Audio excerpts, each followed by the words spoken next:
Yeah,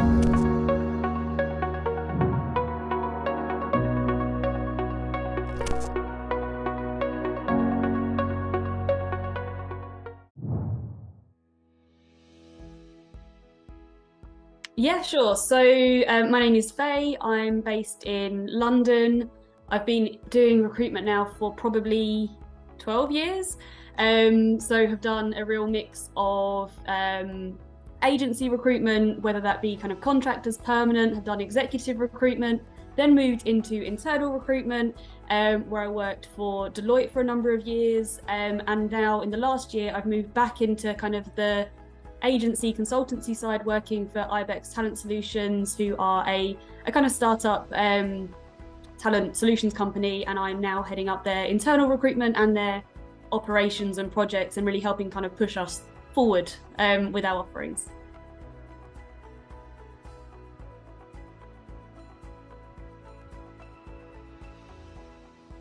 Yeah, so I think one of the biggest things which I find really helpful, and it's something you kind of develop over time, is my network of candidates, clients, other recruiters who work elsewhere, keeping in contact with them forever and ongoing, just to find out what's going on. You meet them for a coffee, you have a quick chat, you find out what's going on where they are. With candidates, you kind of see how it's going on the front line. So the more your network grows and the more you keep in touch with that network, the more you learn about the industry you're recruiting into, what's going on in the market.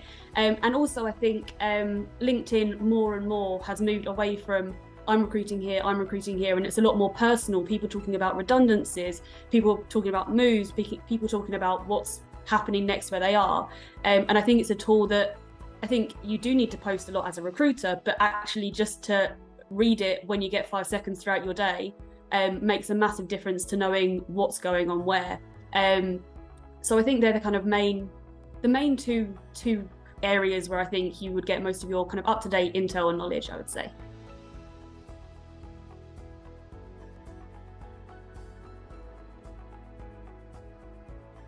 Yeah, so I think some of the biggest challenges, and I think everyone's aware of it at the moment, is it's a candidate short market. There's less jobs than there are candidates, and that means candidates can be very picky. They can choose what they want to do. And on the client side, particularly if you're in an agency and you're looking for new clients, in the UK, there are a lot of agencies. So it's really tough to kind of prove yourself to those new clients. If you're doing business development, kind of prove what makes you different, what makes you better, what you can bring to the table versus everyone else that's recruiting. So I think on the candidate side, it is having the right clients and the right jobs that you can really sell to those candidates and be that really knowledgeable person between the two, who knows your candidates but knows your clients and can really gel them together. And I think that's an art and a skill that takes some time to grow, but once you've got it, it makes you a really successful recruiter and makes you very good at your job and makes your job very easy once you're able to do it.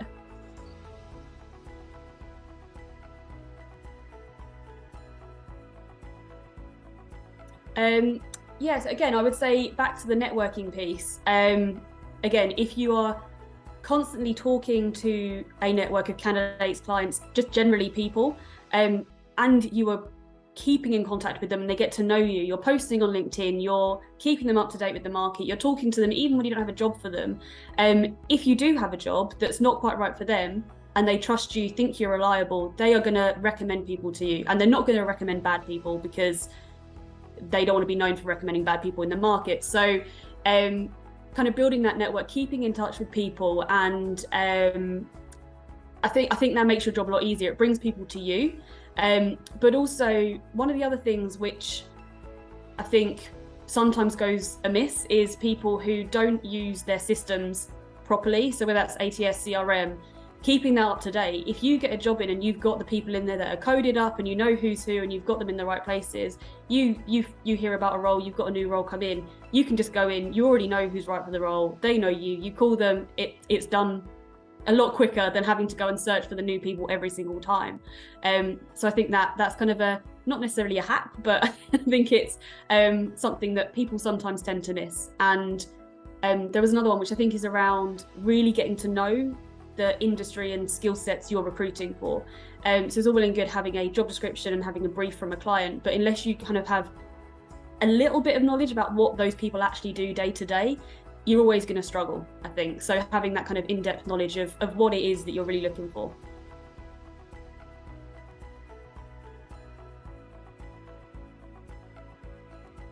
I think it's a tough one. Like ghosting happens, you're dealing with people, and at the end of the day, you can't, as much as you sometimes wish you could, you can't force people into returning your call or returning your email or coming back to you, or you can't really force them if they do come back to you to give you a reason why they haven't been talking to you. So I think particularly if you're kind of a junior recruiter, it takes some time to learn how to spot it quite early on. So generally when you're having that first conversation with a candidate, you can sometimes gauge if they're really committed to finding a job and finding out if they've got a lot of other interviews going on, finding out if they've got holidays coming up, finding out what's going on in their life. So not just talking to them about the jobs, but kind of finding out more about them and really listening to them and kind of knowing what their real situation is and really understanding, are they just looking for a job to maybe try and get a pay rise where they are? Or are they actually ready to leave that place and committed to this role you're talking to them about, this company you're talking to them about? Is this what they really want? And I think that's something you tend to, as I say, you kind of start to get it after some time, but when you first start off, it's kind of keeping in touch with them as much as you can. But if they do ghost you, it's, I don't want to say hassling them, but contacting them regularly enough so they might just come back and go, leave me alone. They might come back and say, I'm not looking anymore. Sometimes they won't come back. And I think one of the things that I tend to do if someone's not responded for some time is just to send them an email and just say, look, I haven't heard from you a while. I'll assume you're not looking or not interested in this opportunity. If I don't hear from you in 2-3 days, I'll assume that's the case. But if you are looking for something else, or this isn't right for you, or you want to have a chat further down the line, I'm always here. And it leaves that door open, so it doesn't close them off, because life happens, I guess. It might be a family emergency, they might be at final stages elsewhere and they've got a big presentation that they need to do and that's their focus. You don't know. And I think that's one of the things that you can't ever shut that door. And as a recruiter, you sometimes have to not be walked over, but you sometimes have to accept that it's going to happen because you're not always someone's priority, but they could be the perfect person for you further down the line. So I don't know if you can always turn it around for everyone, but I always think there is an opportunity to get them back at some point, unless you really annoy them. But other than that, I think you can generally get them back.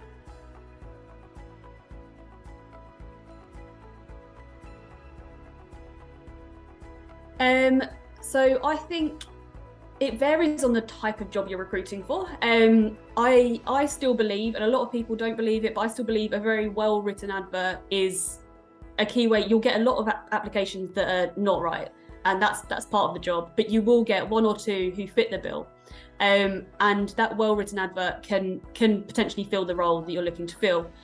So I'd say that's a key one, but also using your ATS, CRM, whatever system that might be, and really kind of delving back into that to kind of see the people you've spoken to before. You know if they've performed well or badly in an interview. You've got feedback on them already, and you know if they're quick at responding or what their situation is and what they're looking for.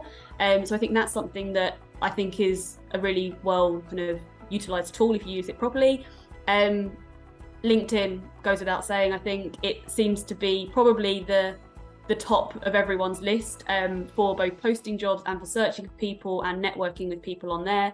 And I think with LinkedIn, I tend to have quite a bit of success with the going out and headhunting for candidates, regardless of what the role might be. But I think the mistake that some people make with that is they don't properly read people's profiles, and they go and approach people and they get the feedback that I'm no good for this, they get no response. But if you tailor it and you actually view the profiles, take a little bit longer. It's a bit of a longer process, but you take that time to look at the profile, tell them why they're right for the role, and get them to kind of come back to you. It's a really good tool for that if you do it the right way. But I think there are some people that don't do it the right way, which gives some recruiters a bad name. But if you do that and you go to people with things that are actually of interest to them and have that conversation with them, I think it's a really effective tool.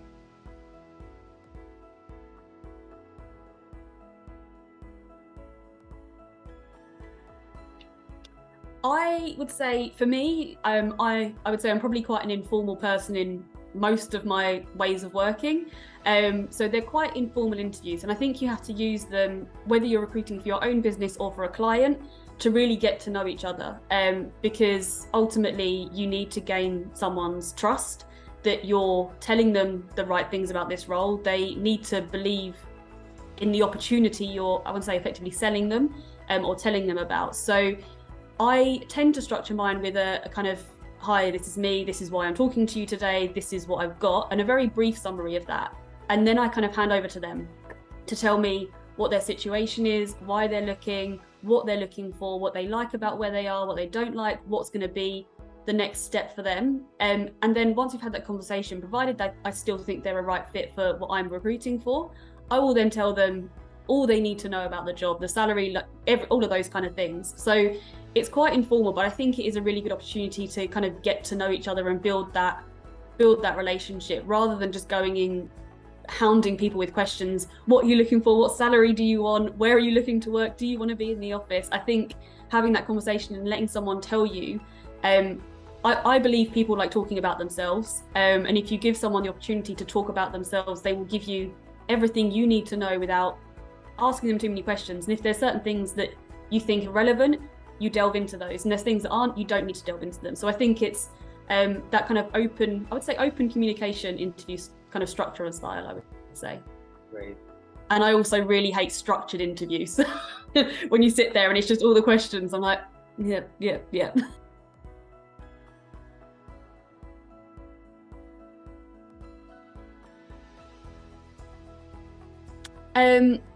It's a tough one. I would say a good CV. It sounds like an obvious thing, but a good CV that I think tells you someone's achievements rather than just the job that they've done. So you can get a CV that you look at and it says, I worked here, this was my responsibilities. Or you get one that goes, I worked here and I did this. And someone who, not arrogant, but someone who is proud of what they've done, is keen to tell you their achievements on paper. But once you've moved past that bit, if someone hasn't got the perfect CV, I think you should always still talk to them if they meet some of the skill sets. But people who respond promptly, I won't say they have to answer the phone straight away or reply to an email straight away, but if someone comes back to you within a day or two, hopefully within a day, but if they come back to you relatively quickly, you then again can gauge that they're interested in actually looking for a role, and that they're interested in talking to you, and it's getting that, I guess, the understanding and communication up front, that they're committed to this process, whatever that might be. So I think it's the communication bit and the I guess the CV. Other than that, I think it depends on the type of role you're recruiting for. You'll get some really techie roles where someone doesn't need to have a big personality, or you've got a sales role where the personality is all you're looking for. So I think that varies depending on the roles and the areas that you recruit for. But those kind of two bits, the communication and the CV, are, I guess, the thing that overarches all of it.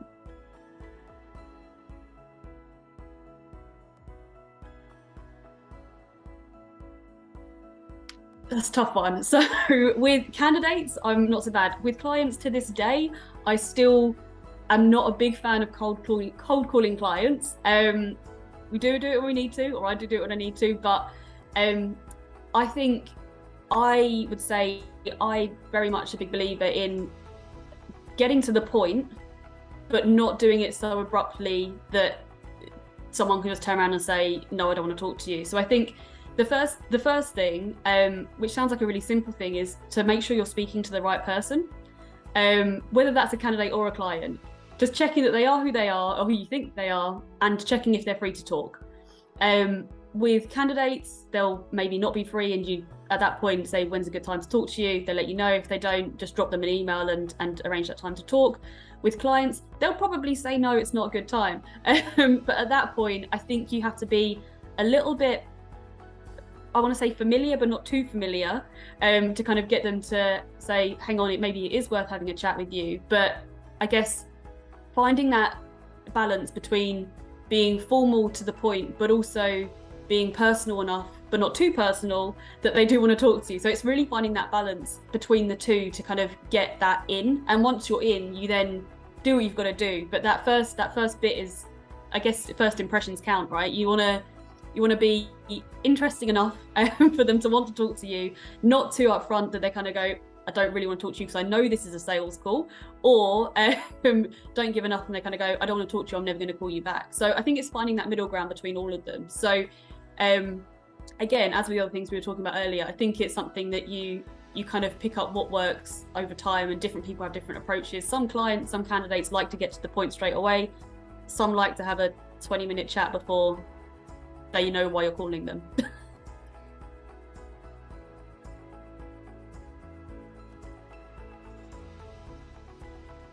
Oh, now I feel pressure.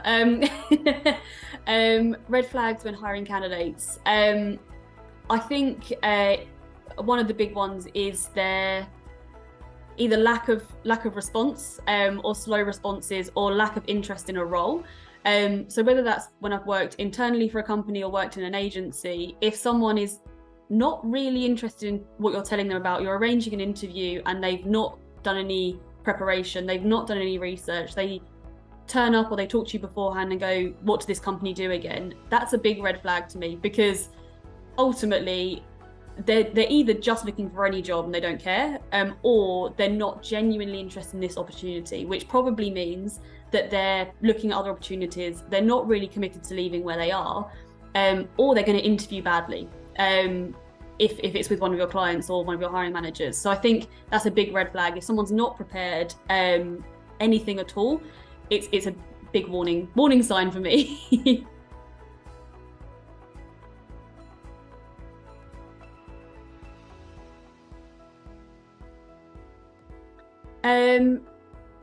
I would say it probably goes back to some of the other things I mentioned already, but again, your systems that you've got, where you've got your candidate databases, keeping them up to date, coded, keeping in contact with your candidates even when you haven't got roles for them. And actually, one of the other things I'd probably say is faster placements when you've got open roles and you're speaking to candidates, is from the very get-go with both your clients and your candidates, understanding availability, when people want to be interviewing and when the candidates are free to interview. Again, have they got holidays? Have they got other things that are coming up, loads of work that's coming up that's going to stop them being able to interview? If you know that up front and you're sending a CV to a hiring manager and go, if you interview them this week, you can do an interview, but if you miss this week, you're not going to be able to see them for 3 weeks.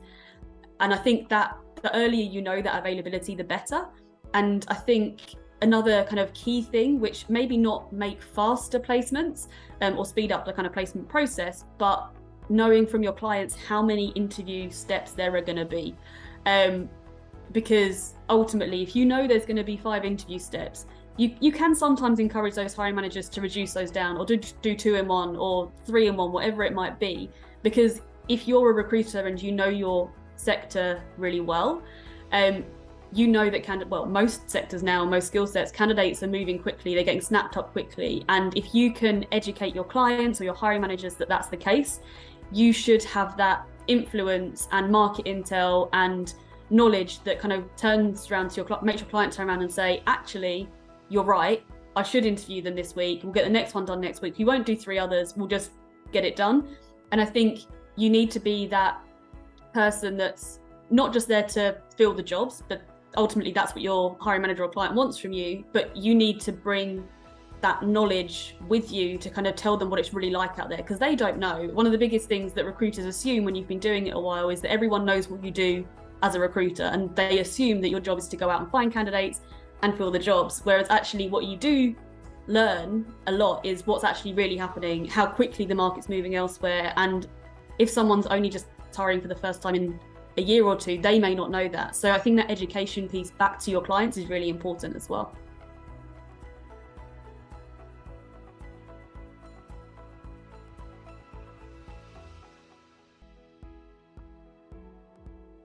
I think the biggest thing is communication with your candidates. And again, I think even if you haven't got an update, and I've learned this the hard way, I think everyone does, you make mistakes, you forget about people, it's a busy job, you've got people hassling you from every direction. Sometimes one candidate will slip through the net and they may not forgive you for it. So I think keeping on top of that candidate communication and making sure you're keeping people updated as to what's happening in a process, what's not happening, how quickly things are going to move, when you're likely to hear back, and giving both your candidates and your clients, I guess, but mainly your candidates, a real idea up front as to what that interview process is going to look like. Again, if they've got a 5-stage interview process and this candidate only wants to do 2 interviews, then they're not going to be interested. They're probably going to ghost you halfway through the process because they're bored, unless it's their dream job. So I think that information up front, and I guess that honest communication, I think sometimes recruiters get a bad reputation for not being truthful, not being upfront. But I think the more upfront and honest you are, if someone asks you a question and says, do the company offer free cakes every day, and you don't know, say you don't know. Don't go, yeah, I think they do, and then they get there and turn around and go, well, they don't, and that's the only reason I joined. I think being honest, sometimes saying you don't know the answer to everything is okay, and you can say, I don't know that, but I'll go and find out. But I think that kind of clear communication is kind of the key thing, and even when you don't have updates, giving an update to say you don't have an update makes a real difference as well.